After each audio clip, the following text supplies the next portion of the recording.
So now that we know what JavaScript is and where it runs, let's have a very brief overview of the JavaScript history so that you know how it evolved over time.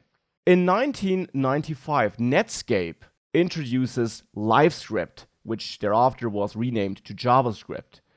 Now, in 1996, Microsoft also released its own version of JavaScript in Internet Explorer. So same idea, generally same syntax, but also differences. So we already had an issue there. Back then, JavaScript also wasn't able to do a lot of things. It was mainly used for spammy things, for annoying overlays and pop-ups.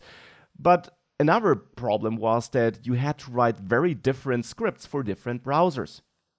In late 1996, people saw that this fragmentation could be a problem, and therefore JavaScript, the language, was submitted to the ECMA committee to start standardization. This simply is an organization which was then responsible for standardizing JavaScript so that you have one standard which then could be implemented by multiple browsers. So then we had ongoing standardization efforts until 2005 roughly. And Microsoft didn't really join the party. Well, we know how Microsoft was in the late 90s, early 2000s.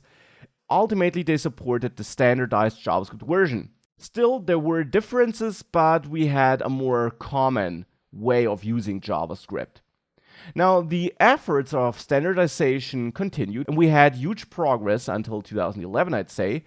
And Microsoft eventually joined forces and became part of the standardization process and of contributing to building that standard and adding new features. Because that's important. My timeline ends here. The development of JavaScript absolutely does not. I would say, especially since 2010-11, it really picked up.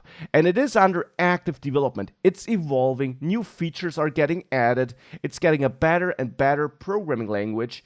And whilst it was quite clunky around 2006 and 7, and despite standardization, every browser still did its own thing in some regards, we nowadays really have a uniform language with some small differences, but mainly one core language we can use in different browsers. Still, different browsers have their own features you can then use, but the core language is the same. And in the browser support module later in the course, I'll explain how you find out which differences we still have and how you work around them.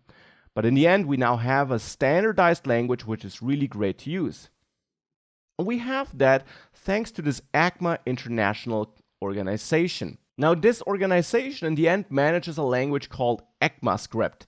But ECMAScript and JavaScript actually have a strong relation. ECMAScript is the actual language which is evolved by the ECMA international organization.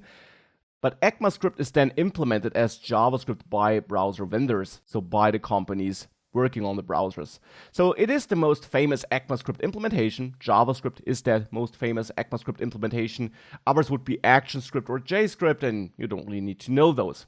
So JavaScript in the end is ECMAScript, we could say, and we have that organization that evolves ECMAScript, and with every new standard version, you could say, which is in the end then created and finalized, browser vendors take that and implement it into browsers. So ECMAScript itself isn't directly used, but browser vendors implement it into their JavaScript engines. Each browser comes with its own JavaScript engine though, and therefore it's each browser and the engine used by the browser which defines which exact features are supported.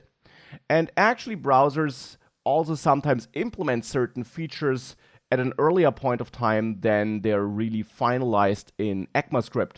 So whilst discussions might still be going on over final implementation details, browser vendors could already go ahead and implement a certain feature in their engine already, so that you can already use next generation JavaScript code earlier in one browser than in the other. And that's also something I'll come back to in the browser support module, where you will learn how to use next-gen JavaScript when writing your code and still ensuring that it runs in all browsers. So ECMAScript is under active development, and browser vendors are contributing there as well, are shaping how JavaScript looks like and which new features we want there.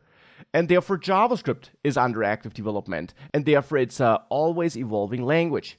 Now in this course, you will learn JavaScript in the most modern way you can, using all the latest modern syntax. And this is important because in 2015, 2016, JavaScript saw a major overhaul, a brand new version, you could almost say, with a lot of important changes. And many tutorials and courses actually teach you the old JavaScript syntax, which still works, but which is not the most recent one and which has certain downsides.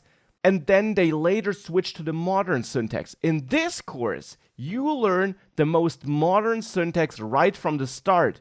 I will also show you the older one because you will still see it in other tutorials and code snippets, and you should be able to understand those. But we start with the modern one and we stick to the modern one. So you learn all the latest JavaScript in this course.